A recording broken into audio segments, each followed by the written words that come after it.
There's no doubt that G2 has by far been the most active team in the current offseason, with Nexa and Hooxi finally voted off the island, and the addition of Malbs for even more superstar power behind Niko and Munisi. It's clear G2 were looking to make a move up the brackets along the margins and create a true title contender coming out of the player break. The remaining question was, who would slot in to fill Hooxi's role? Would G2 opt to go for someone to fill in as a new IGL, or would they look to move to Niko as the primary leader and bring in a fifth supporting element or an anchor? We spent a lot of time in my previous video talking about those possibilities and who could best fit that slot, and overall I've come to the conclusion more and more that I think Niko as the leader would be the best path moving forward for G2, and I was anxiously waiting to see what G2 would be doing to fill that fifth slot. Well, today we got that answer. This morning, G2 have announced that the fifth and final player for their new starting roster would be Snax from Gamer Legion. And with that announcement, the crowd goes mild. Honestly, this move was very unexpected. I don't think anyone had Snax in their crosshairs to move to G2 like this, and there are a lot of questions left in its wake. Is Snax stepping in to be the in-game leader? Is Niko going to be calling? Are they going to share that duty? Is Snax going to be just a primary anchor? There's a lot of things that we need to speculate going forward until we can see this team in the server. So today we're going to talk about this move, how it affects G2, whether they should have gone somewhere else instead of Snax, and what this means for the current landscape of World Counter-Strike. So, if that sounds interesting to you, make sure you guys take a second, leave a like, leave a comment down below, and subscribe to the channel if you haven't already. It helps out immensely in the YouTube algorithm, and many of you who watch these videos are not, so make sure you do it. While you are down there, consider becoming a channel member. For $5 a month, you can support me directly in what we do here, gain access to regular uploads the night before anyone else, as well as a shout out at the end of every video. And lastly, check me out on Twitch, twitch.tv/LionHeartZ1337. I stream Sunday through Friday at 8:30 p.m. Pacific Standard Time. We'll be playing Counter-Strike and talking about these moves, so come by and hang out. And with that out of the way, let's get on with the rest of the video. Alright, so right out the gate, I don't want to frame this video as just me shitting on Snax or trying to put him down. I actually think Snax has been a pretty good in-game leader for Gamer Legion in his tenure over there, and on the surface, I don't think this is a terrible move, I don't think it's the best move. I was listening to the newest episode of Talking Counter, which released alongside this move, and I was getting an idea of what some of the other analysts were thinking about this move, and honestly, I think Yanko hit the nail on the head.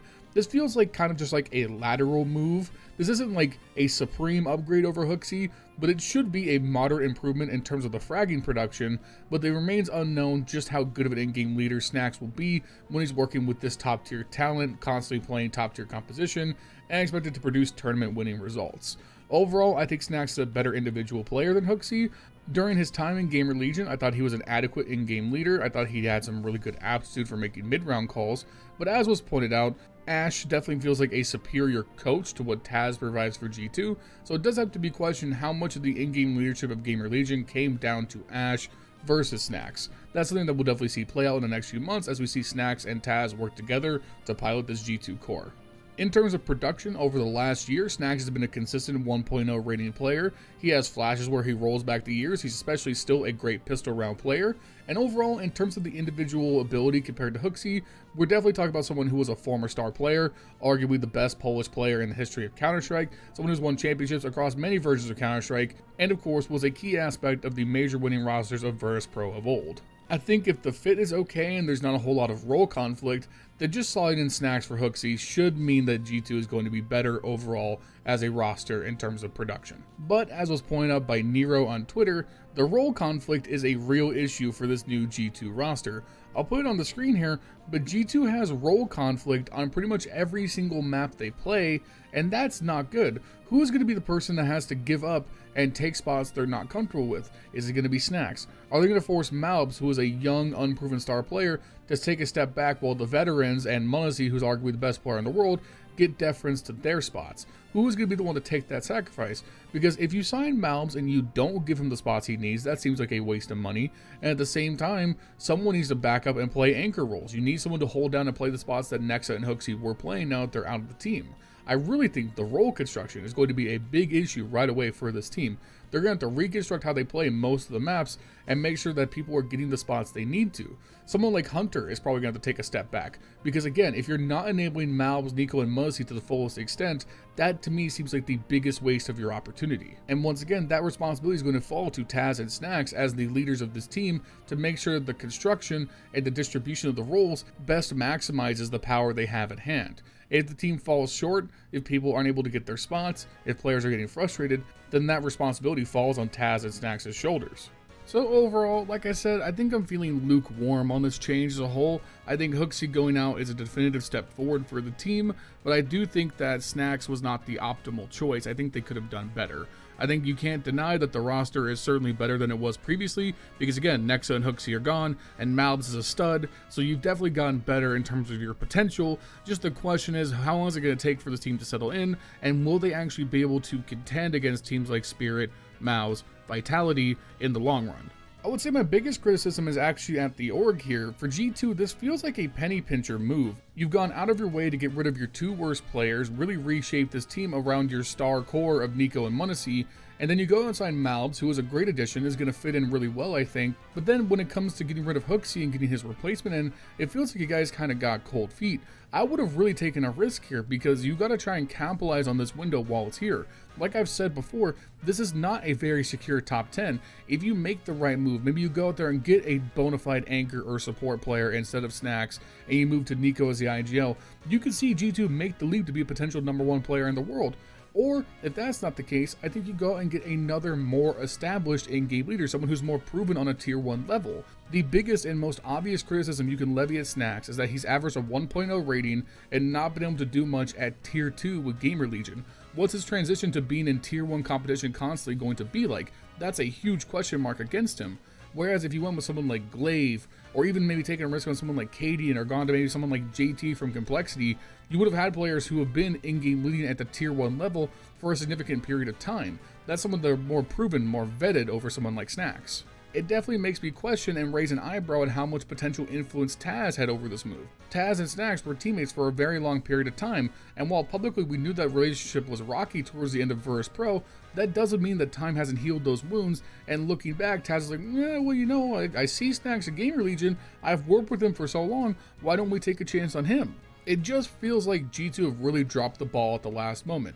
Everything else they've done so far in the offseason has been pretty exciting and really got me curious to see, would G2 be able to bring it home and really build like a potential super team here? I think it's also fair to question, did Niko get cold feet about trying to be a leader? He talked about in the post-Dallas kind of media cycle that he liked the idea of being an in-game leader and enjoyed his time at Dallas. I gotta wonder if maybe he hesitated at the chance to be the new leader. Because while I acknowledge it's definitely a risk to have Niko make the transition to IGL at this point in his career, to me having Niko take a shot at it, play a looser style, and then bring in even more fragging power or a bona fide support piece, that to me just seems like a better, or at least a more tenable move than making another IGL work in the system. Because again, outside of names like Glaive or Cadian, the IGL market is just very thin on the ground. And then to go to anyone else, you had to drop down to the tier 2, like for Snax. Whereas the market has a ton of capable support players, anchor players available from other teams. I mean, obviously people were throwing out names like Crimbo, that would have been a great move. I obviously was a big proponent of Blame F if you could get him from Fnatic. I think there were just so many more options if you took the risk and let Niko take a shot at leading the team. Yeah, you know what, the more I think about it, the more that, like, while I'm definitely okay with this move and I don't think it's going to be a disaster, the more it feels like a short-term move over trying to play for the long term. I think if this doesn't work, we're talking about another potential change for G2 within like the next 3 to 4 months. And I think at that point, if Snax as in-game leader doesn't work out, if G2 do not fit well with this new lineup, I think Taz is on the chopping block, because I do believe this move was largely motivated by him in the long run. I can't imagine Niko giving much credit to Snax as an in-game leader, and I don't think he did enough with Gamer Legion to really warrant catching G2's eye. I think this influence came from Taz at the top. They were willing to take this risk because 1, it fits the slot instead of Hooxi, and 2, I doubt Snax had a large buyout from a small org like Gamer Legion, and again, there's the obvious relationship between him and Taz. I think all of those factors led to G2 making this move instead of making something that was more optimal but cost them more money. And I just really don't like the thought of that move in the long run. Championship windows are small. Championship windows are very small, and if you don't take advantage of them, your players are going to walk. There's a lot of money in the Counter-Strike scene right now. If Niko and m0NESY aren't satisfied, if they aren't able to actually win something soon, are they going to start asking out? They've been with G2 for a very long time. Niko is not getting any younger. He wants to win that major. m0NESY is arguably at worst the second best player in the world right now. He wants trophies. He wants MVPs. And if G2 aren't going to position a roster around them, they might ask out. And then you have orgs like Falcons who are able to throw millions of dollars around like it's nothing. And then suddenly you've lost Niko, you've lost m0NESY, and what are G2 left? Absolutely nothing. So yeah, those are my rapid fire thoughts on the Snax move. Honestly, I do overall wish them the best. I do think this team has potential to do well. It just feels like G2 did not take the maximum amount of risk they could have, and I think that's going to come back to bite them in the long run. But I hope I'm wrong. I want this G2 roster to succeed because it makes World Counter-Strike more interesting. When Niko and m0NESY are contending for trophies, the game is exciting, so I hope they're able to do so, and we don't regret this move within a few months. Other than that, that's all I got. Thank you guys for watching. Shout out to my channel members, Justin, Jesse, and Furley for keeping the lights on. If you want to become a channel member, consider doing so in the description down below. Like, comment, subscribe, all that good stuff. Make sure you follow me on Twitch, etc. A little bit of shenanigans, hoopla. Yeah. Anyways, peace.